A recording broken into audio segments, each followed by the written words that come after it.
Kulayan, and I'm the little teacher of the Study Hub number 8, and I'm here to introduce my fellow members of the Study Hub number 8. I am Narisa A. Philippen. I'm the member of the Study Hub 8. I am Nihada Itanda. I am the member of Study Hub number 8. I am Nahaida Allen. I am the member of Study Hub 8. I am Arnina Alani Asta, and I am member of Study Hub 8. A pleasant afternoon to each and everyone. We are the Study Hub 8. A pleasant day to each and everyone. I'm Mariam Kelty Kulayan, and we will be tackling about the topic, which is the LCP, or the Learner-Centered Principles, which compose of cognitive and metacognitive factors with 6 principles, motivational and affective factors with 3 principles, developmental and social factors with 2 principles, and individual differences factors with 3 principles. So at the end of this discussion, each members will give their ideas on their assigned topics.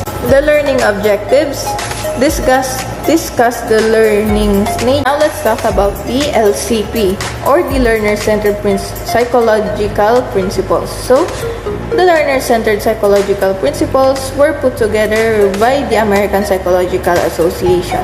The following 14 psychological principles pertains to the learner and learning process. The 14 principles have the following aspects. So the first one, they focus on psychological factors that are primarily internal to and under the control of the learner rather than conditioned habits or psychological factors. However, the principles also attempt to acknowledge external environment or contextual factors that interact with these internal factors. Second is, the principles are intended to deal holistically with learners in the context of real-world situations. Thus, they are best understood as an organized set of principles. No principle should be viewed in isolation. The third one, the 14 principles are divided into those referring to. First one is the cognitive and metacognitive. Second one, motivational and affective. The third one is developmental and social. And lastly, individual difference factors influencing learners and learning. And lastly, finally, the principles are intended to apply to all learners, from children to teachers to administrators to parents and to community members involved in our educational system. So for the next reporter, she'll be tackling about the cognitive and metacognitive factors, which is Narisa Kiliban.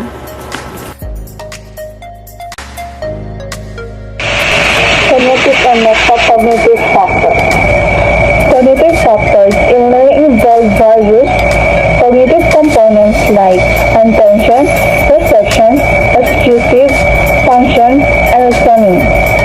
It also involves various strategies that one uses to learn something. On the other hand, metacognitive factors involve the monitoring and evaluation of cognitive factors. Unity of learning process. The learning of complex subjects is the most effective when it's an intentional process of constructing meaningful information and experiences. It's use of intentional process that every student can use to construct the meaningful information, experience, and their own thoughts and beliefs. Goals of learning process. The successful learner over time with support and instructional guidance creates meaningful, coherent representations of knowledge.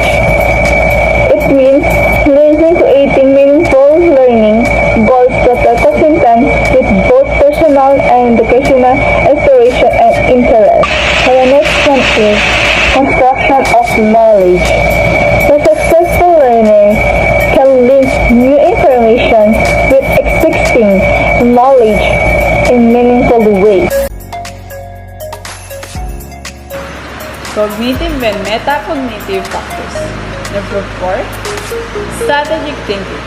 The successful learner can create and use a repertoire of thinking and reasoning strategies to achieve complex learning goals.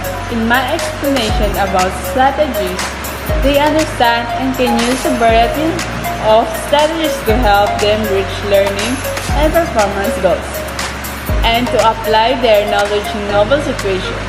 They also continue to expand their repertoire of strategies by reflecting on the methods they use to see which work well them. Thinking about thinking.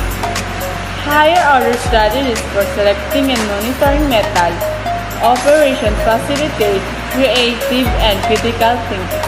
In thinking about thinking, successful learner knows what to do if a problem occurs or if are not making a sufficient time progress towards the goal. Number 6, context of learning.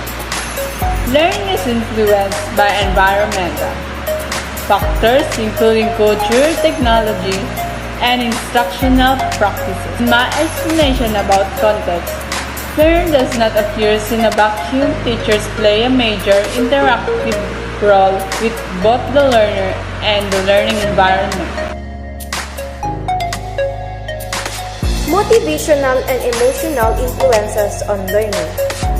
Students are more motivated to engage in learning when they feel confident to do what is expected of them and perceive stable link between action and achievement. They value the subject and have a clear sense of purpose. They experience positive emotions towards learning activities and contrary-wise turn away from. Intrinsic motivation to learn. Intrinsic motivation occurs when students are engaged because of internal rewards like a love of learning or interest in a subject. The student learns to value learning for its own merits regardless of any external factors. Effects of motivation on effort. Motivation also lead to increased effort and energy. Motivation determine whether a student will pursue a task, even a difficult one, with enthusiasm or a lackluster attitude. Motivation increase the initiation and persistence of activities. Developmental influences on learning. So, as individuals develop, there are different opportunities and constraints for learning. Learning is most effective with differential development within an across physical, intellectual, emotional, and social domains. This taken into account. So, individuals learn best when material is appropriate to the developmental level and presented in an enjoyable and interested way.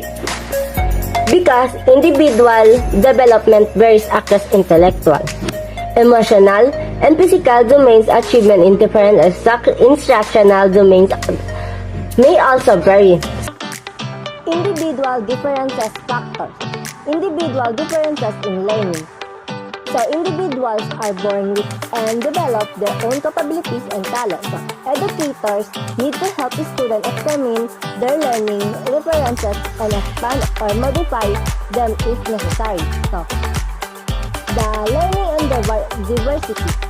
The same basic principles of learning, motivation, and effective instruction to apply to all learners. So, standards and assessments. So, the assessments provide important information to both the learner and teacher at all stages of the learning process. You've been spending